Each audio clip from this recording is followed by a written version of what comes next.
الحمد لله نحمده ونستعينه ونؤمن به ونستهديه ونعوذ بالله من شرور انفسنا وسيئات اعمالنا من يهده الله فهو المهتدي ومن يضلل فلا هادي له ونشهد ان لا اله الا الله وحده لا شريك له ونشهد ان محمدا عبده ورسوله اما بعد. اصحاب الفضيله اصحاب الفخامه أمهات المسلمين الإخوة الكرام السلام عليكم ورحمة الله وبركاته. السلام ورحمة الله وبركاته.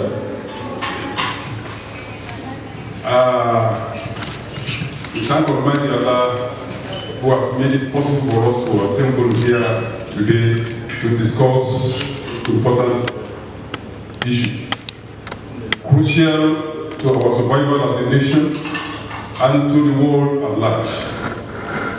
As you must have seen in the handbook, it's supposed to be a discussion. So I will crave your indulgence to sit down so that we can be comfortable and discuss all the issues that we want to discuss here, if you don't mind.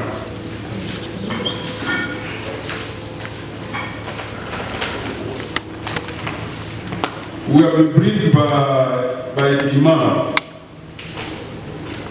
and his briefing was adequate really to guide us in this assignment. Even minus his briefings, there is no single Nigerian anywhere in the world, either in or out, who does not know the problem Nigeria is facing. We all know it. And in fact, some of us that travel out, when you see 3 Nigerians on Oxford Street or on Street 38 in America they are discussing Nigerian problem. Wallahi, that is it. Wherever you see Nigerians gathered and they are discussing with passion, they are talking about the problems of Nigeria. And we don't know the basis, the crux of that problem.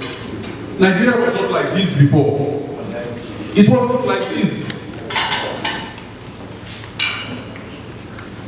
When we were graduating, or maybe in the 70s and very early 80s, things were still good.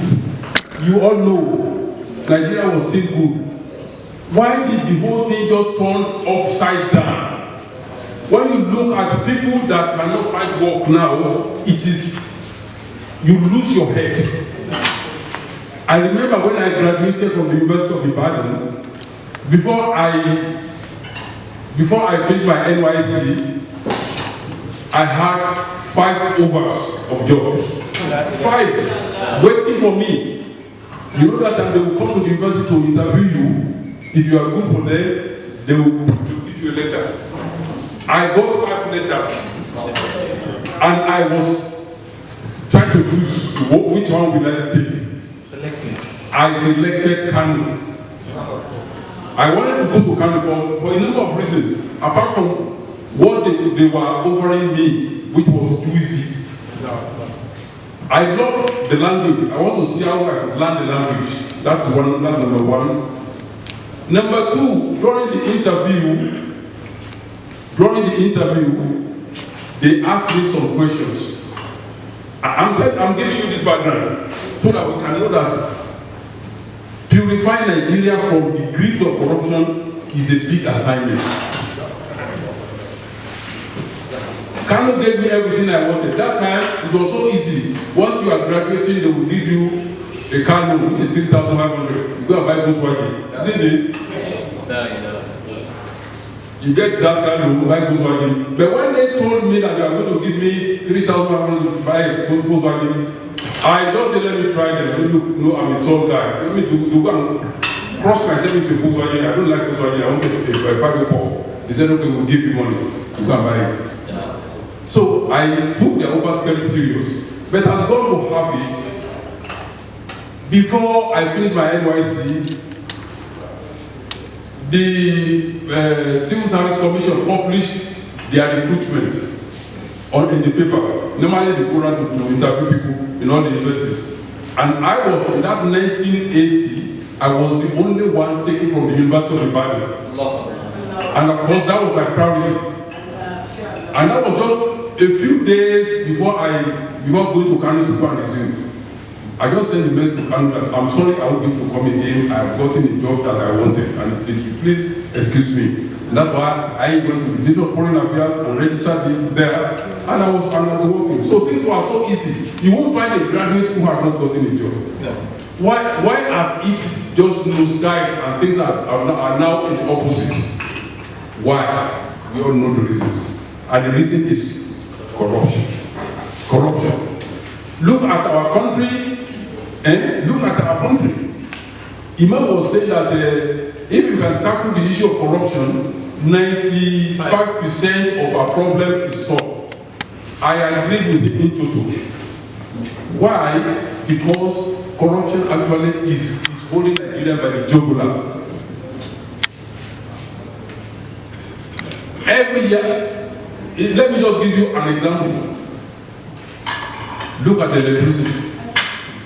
It's an example. There are plenty of examples that you and I know. If you don't want to talk about electricity, talk about roads.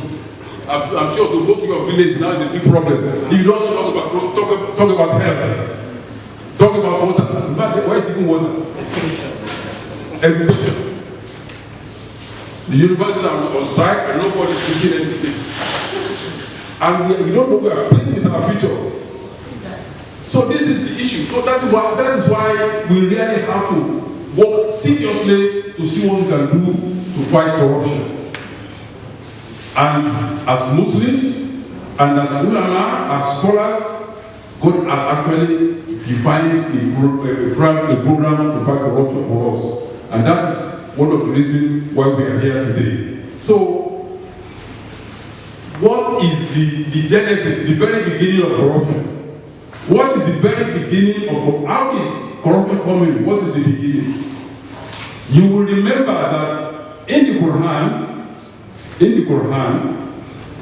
the first word that we heard from Almighty Allah about corruption was from the angels. That was before human being was created. Before the creation of Adam and his wife, Allah talked about corruption. He was discussing with his angels, and the issue of corruption came up. If human beings were existing that time, for example, if Adam had been created by that time, and he was listening to the angels and Allah talking, because he was not on earth that time, you will wonder what's corruption. Corruption. But the angels knew what they were talking about. In that chapter, Surah Al-Baqarah, أعوذ بالله من الشيطان الرجيم بسم الله الرحمن الرحيم وإذ قال ربك للملائكة إني جاعل في الأرض خليفة قالوا أتجعل فيها من يفسد فيها ويسفك الدماء. Now, this is not. Almighty Allah, in His infinite knowledge, decided to call His angels. You are all scholars, you know what I'm talking about, isn't it? He called on them. If they didn't know, just told them suddenly that Inija Ilun with the Army Khalifatan. The angels were just suddenly informed that Allah tells them, Inija Ilun with the Army Khalifatan. Oh my angels, all of you come here. All the angels, without exception, including Assassin, who turned out to be Iblis now. They were all there, and Almighty Allah says, Inija Ilun with the Army Khalifatan. I want to create a representative, my representative on earth. My representative means I want to send my ambassador on the earth. Somebody will represent me. When Almighty Allah said this to the angels were surprised. Why were they surprised? They were surprised because based on what I would call the torchlight knowledge. Torchlight. Look look at the light on this camera. Please show it to them, your light. You see that light? That was what I call torchlight. Torchlight is just small light. They have torchlight knowledge compared to the knowledge of Almighty Allah. You mean, let's say all there's darkness everywhere in this house, in this hall. Darkness outside is a dark, we cannot even see ourselves. And somebody bring this torchlight, looking for something. In this hall, there are decorations, there are chairs, there are human beings, there are ants, there are animals, there are birds, and you want to know what is inside there. And you bring a torchlight. You see that what your torchlight, the knowledge it will give you is limited. Very limited. Compared to what we can say a floodlight. Floodlight is the one that you use at the stadium. If you want to play football in the night, they use floodlight. So the knowledge of the angels compared to the knowledge of Allah is like a torchlight and something greater than floodlight.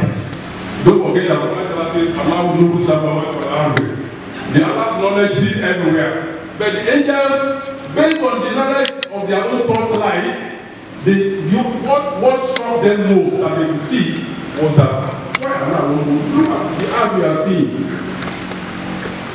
أتجعل فيها من يفسد فيها ويسفك الدماء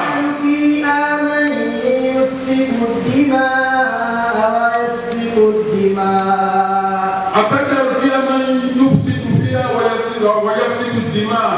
Oh Allah, we are your angels. Are you going to create human being on earth? Human being that you will be spreading corruption on earth, ويسفك الدماء, and they will be spilling their blood. This is what the angels told Allah. But based on Allah's panoramic knowledge of everything, He answered them, Inni a'lam ma la ta'lamun. You are my angels, I created you, I give out your small knowledge, you do not know what I know. Now, look at that. Even with the small knowledge of the angels, they saw corruption on earth. And they thought they were helping Allah to stand and advise him, but Allah says, I know more than